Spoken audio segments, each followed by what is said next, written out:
Kani di ay guys, ang ani nga followers, dili ra gyud nimo makuha og regular nga engage ra ka. Di ko ka kaabot og inana sa isa ka adlaw. Makakuha kag yun ana ka daghang nga followers usa ka adlaw once naa kay viral videos. Kaya naman dyan ni-chat na ko nga, bali na gid ko ron niyang engage. Usahay dili na gud siya matulog kay kanang mo engage siya kay ganahan siya nga makadaghan og followers. So, yan siya nganong ang uban moabot og 1,000 kapin, na 1,000 kapin, magnilibo ko no ang followers. Isa ka adlaw ra na ning ko, inana siya. Basta na kay mo viral videos, automatic good nga daghan kayong mo follow nimo.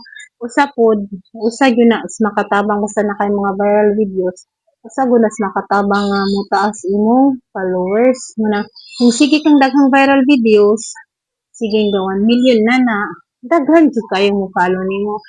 Time to time na ay mo follow nimo. So, magkadaghan pod imong followers. Dako mo kay tabang. So, munang dapat yun consistent ta.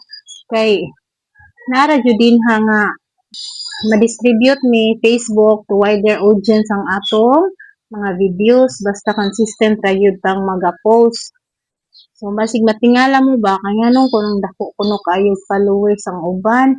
So, mugyan na siya rason guys, nga nung dagko followers ang uban sa isa lang kaadlaw kay tungod na sila yung mga viral videos.